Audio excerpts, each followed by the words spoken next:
था और मेरी टिकट, मेरा सिलेक्शन 84 विधानसभा की जाजम पे हुआ था। 84 के कार्यकर्ताओं ने किया था और वही हमारा हाईकमान है। मेरी 84 की जनता ही हाईकमान है। मेरी 84 की जनता ही टिकट भी देती है और वोट भी देती है और इसी बदौलत 1,11,000 वोट मुझे मिले और राजस्थान के अंदर मैं दूसरी बार विधायक बना और हाईएस्ट वोटों से परसेंटेज के मामले में 1 नंबर और बाकी संख्या के मामले में दूसरे नंबर पे मेरा नंबर रहा। इसके लिए मैं 84 की जनता को धन्यवाद देना चाहता हूं। आज देश में हो क्या रहा है, आज देश की जो स्थिति है और देश में विशेषकर बात करें आदिवासी समुदाय की, हम एकत्रित होते हैं, हम बातें करते हैं बारी बारी से, लेकिन ये बातें धरातल पे इंप्लीमेंट कैसे हो पाती है, हम कितना करते हैं वहां तक नहीं जाते हैं। लेकिन मैं मेरे विधानसभा और मेरी विचारधारा, जिस विचारधारा से आता हूं, जिस संगठन से आता हूं, उनको मैं धन्यवाद देना चाहता हूं कि देश के किसी भी कोने में आदिवासी समाज पे कभी भी आपत्ति आई तो डूंगरपुर जिले के अंदर पहली रैली, पहला ज्ञापन होता है। भाई मणिपुर के अंदर मामला हुआ और हम दावे के साथ कहते हैं कि पूर्वी भारत में अगर कहीं रैली हुई होगी, लेकिन दक्षिणी राजस्थान के अंदर या इस वाले इलाके के अंदर डूंगरपुर में पहली रैली और पहली ज्ञापन मणिपुर के मामले को लेकर हुआ। हसदेव वाला मामला हुआ, हसदेव का जो प्रकरण हुआ पिछली बार हुआ तो डूंगरपुर के अंदर सबसे पहले ज्ञापन और रैलियां हुई। किसी भी प्रकार के कोई भी केवड़िया का मामला हुआ, केवड़िया का जैसा मामला हुआ, हमारे संगठन के लोगों ने डूंगरपुर जिले, उदयपुर संभाग के अंदर और विशेषकर हम हर बार पूरे बिल प्रदेश के एरिया के अंदर सभी जो उपखंड कार्यालय हैं वहां पर ज्ञापन देने का काम करते हैं। वो इसलिए होता है हर बार क्योंकि आदिवासी समाज की, हमारे आदिवासी परिवार की एक विजन बुक है और इस विजन बुक के तहत आदिवासी परिवार की सिलेक्शन प्रणाली और सिलेक्शन प्रणाली से हमारा विधायक और हमारा प्रधान चुना जाता है।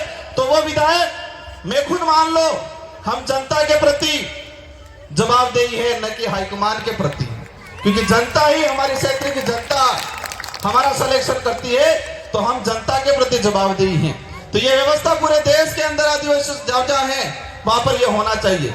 आज हम बातें कर रहे हैं कि हमारे पूर्वज ने इतना बलिदान दिया। मैं एक बात बोलना चाहूंगा कि हम कुछ कर पाए नहीं कर पाए, लेकिन इतना काम जरूर करना है कि हमारे पूर्वजों ने जो व्यवस्था बनाई है, हमारे पूर्वजों ने जो लड़ झगड़ के लाखों बलिदान देके ये जो संवैधानिक प्रावधान जो हमको दिए हैं, जो शेड्यूल 5 या शेड्यूल 6 का है, और इन प्रावधानों के तहत हमको आदिवासी होने का प्रमाण पत्र मिलता है और वो प्रमाण पत्र मिलता है तब हम एमएलए एमपी बनते हैं। अगर वो प्रमाण पत्र नहीं मिलता तो हम एमएलए एमपी नहीं बनते।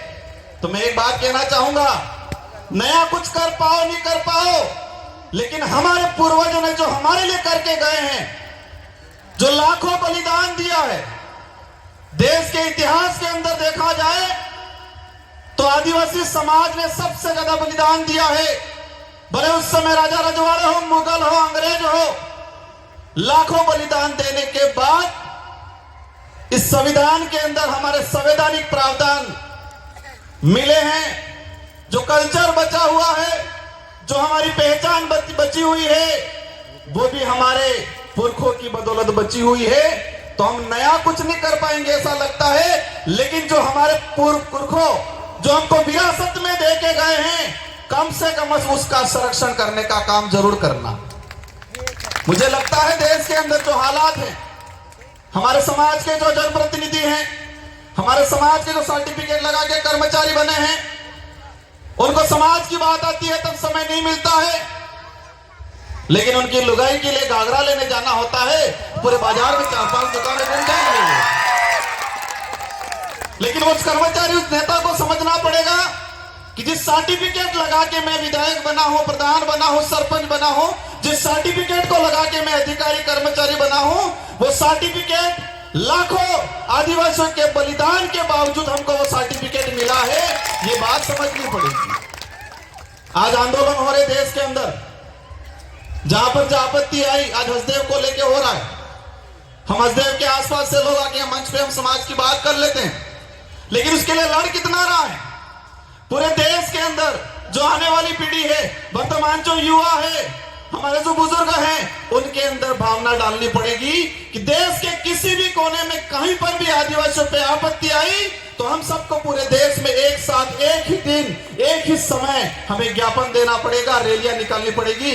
तब लगेगा कि देश के अंदर आदिवासी समाज एकजुटता हुआ है, एकता के सूत्र में बांधा गया है, ये तब लगेगा।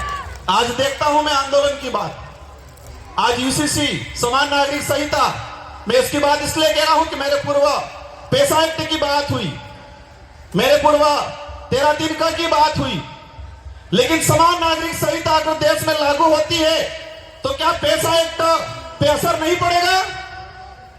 मैं सवाल करना चाहूंगा कि यूसीसी लागू होती है तो क्या हमारा संवैधानिक प्रावधान शेड्यूल 5, शेड्यूल 6, एट्रोसिटी एक्ट, पेशा एक्ट, इस पे क्या हमारा असर नहीं पड़ेगा?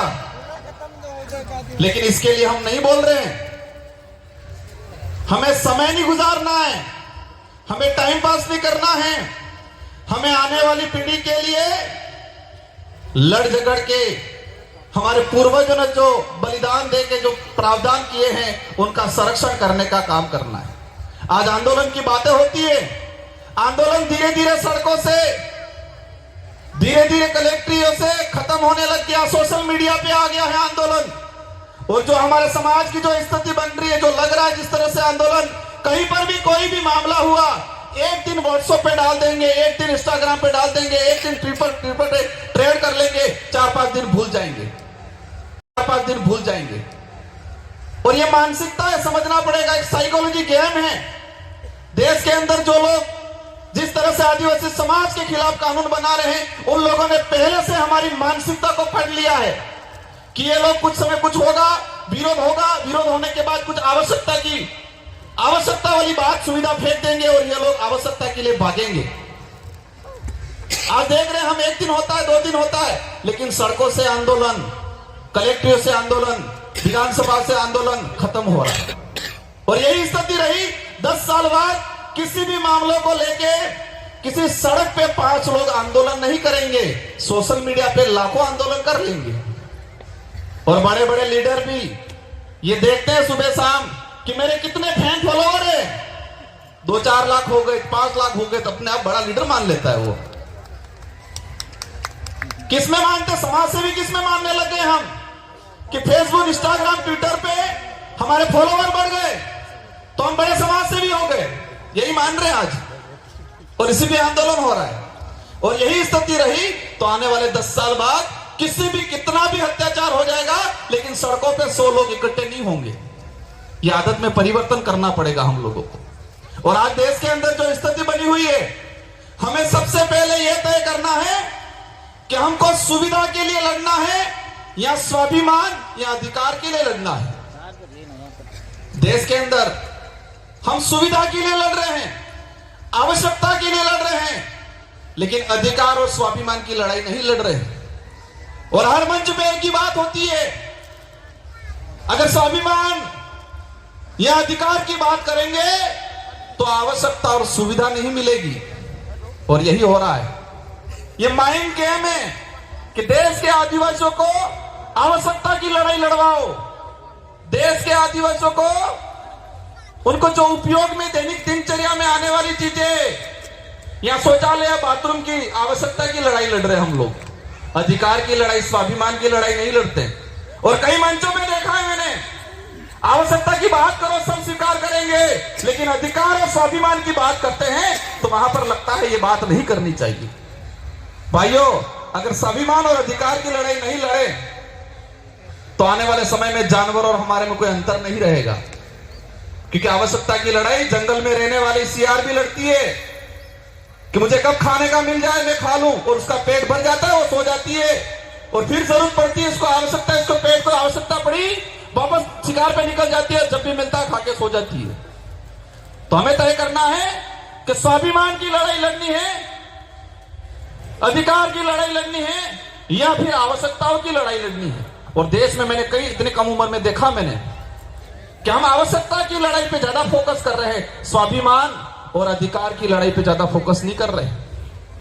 आज देश की जो स्थिति बन रही है, आज हम जनप्रतिनिधि, मैं खुद भी अपने आप को जिम्मेदार मानता हूं और मैं हम हमेशा कोशिश करता हूं कि मेरे समाज के लिए, मेरे क्षेत्र के लिए और आने वाले भविष्य के लिए लड़ाई लड़े।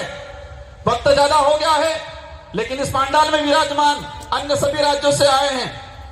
मैं सभी से अनुरोध करना चाहूंगा कि जब तक हक और स्वाभिमान की लड़ाई लड़ने वाला आपका लीडर नहीं जाएगा, तब तक इस क्षेत्र का, इस समाज का, आने वाले भविष्य का कुछ नहीं होगा।